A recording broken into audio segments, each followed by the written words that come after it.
दोस्तों, आज चिंगारी से आजादी तक के भाग 4 में हम 1942 से आजादी तक की सफर को देखेंगे।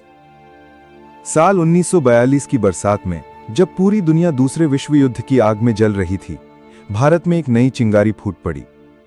8 अगस्त 1942 को मुंबई के ग्वालिया टैंक मैदान, अब अगस्त क्रांति मैदान में, महात्मा गांधी ने ब्रिटिश सरकार को साफ संदेश दिया, अंग्रेजों, भारत छोड़ो। ये शब्द बिजली की तरह लोगों के दिलों में गूंज उठे। भीड़ में हर उम्र के लोग, स्त्रियां, बच्चे, नौजवान, सब तैयार थे अपनी जान देने को। गांधी जी, नेहरू, पटेल समेत लगभग सभी बड़े नेता उसी रात गिरफ्तार कर लिए गए। लेकिन ये गिरफ्तारी आंदोलन को रोकने की बजाय और भड़का गई। देश भर में जगह जगह रेल की पटरियां उखाड़ी जाने लगीं, डाकतार के दफ्तर जलाए गए और ब्रिटिश प्रशासन को चुनौती दी जाने लगी। अनेक जगहों पर प्रदर्शनकारियों पर गोलियां चलाई गईं। पटना, बलिया, सतारा, मिदनापुर जैसे जिलों में हजारों लोग शहीद हुए। इन दिनों भगत सिंह की शहादत की कहानियां, सुभाष चंद्र बोस के तुम मुझे खून दो, मैं तुम्हें आजादी दूंगा के नारे और क्रांतिकारियों की गाथाएं लोगों के दिलों में जोश भर रही थीं। दूसरी ओर विदेश में नेताजी सुभाष चंद्र बोस ने आजाद हिंद फौज को संगठित कर जापान के सहयोग से ब्रिटिश राज के खिलाफ लड़ाई शुरू कर दी। बर्मा से होते हुए कोहिमा और इम्फाल की ओर उनका मार्च आजादी के संघर्ष का अंतर्राष्ट्रीय चेहरा बन गया। 1945 में द्वितीय विश्व युद्ध समाप्त हुआ। ब्रिटेन जीत तो गया, लेकिन आर्थिक रूप से कमजोर हो चुका था। ब्रिटिश सरकार के पास अब भारत जैसे विशाल देश पर शासन करने की ताकत और साधन दोनों की कमी थी। 18 फरवरी 1946 को मुंबई में रॉयल इंडियन नेवी के 20,000 नाविकों ने ब्रिटिश हुकूमत के खिलाफ विद्रोह कर दिया। उनके साथ मजदूर, छात्र और आम जनता भी जुड़ गई। हालांकि ये विद्रोह दबा दिया गया, लेकिन ब्रिटिश सरकार समझ गई कि अब सेना और पुलिस भी पूरी तरह उसके आदेश में नहीं रही। 1946 में ब्रिटेन ने कैबिनेट मिशन भारत भेजा ताकि सत्ता का हस्तांतरण तय किया जा सके। अंतरिम सरकार बनी, जिसमें जवाहरलाल नेहरू प्रधानमंत्री जैसे पद पर थे और मुस्लिम लीग के नेता भी शामिल थे। लेकिन हिंदू मुस्लिम एकता टूटने लगी थी।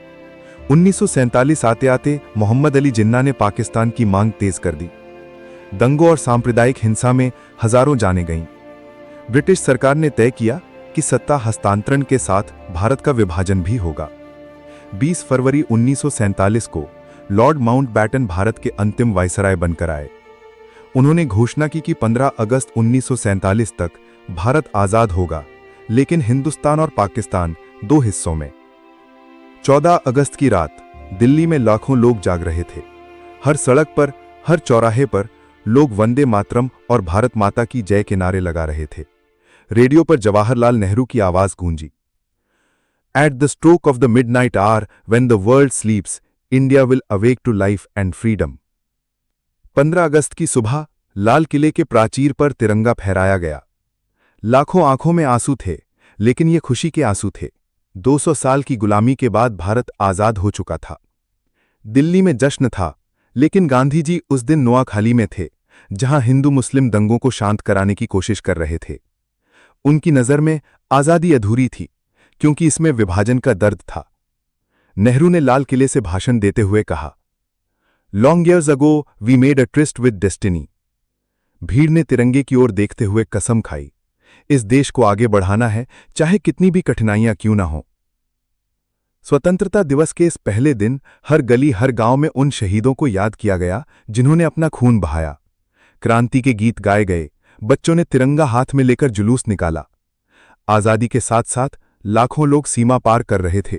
कुछ भारत आ रहे थे, कुछ पाकिस्तान जा रहे थे। ट्रेनें शरणार्थियों से भरी थीं। कुछ के पास घर था, कुछ के पास सिर्फ तिरंगा। सूरज की पहली किरण के साथ ही भारत के माथे पर स्वतंत्रता का ताज सज चुका था। यह सिर्फ एक देश की आजादी नहीं थी, बल्कि करोड़ों आत्माओं का सपना पूरा हुआ था। दोस्तों, आज का दिन हमारे लिए उस पक्षी के समान है जिसके पास पंख तो है पर उड़ नहीं सकता। पर आजादी हमें यूं ही नहीं मिली, बल्कि असीम संघर्ष और अनगिनत बलिदानों के बाद मिली है, जो हमें हमेशा अपने देश के लिए कुछ कर जाने के जज्बे को याद दिलाती है। आज के लिए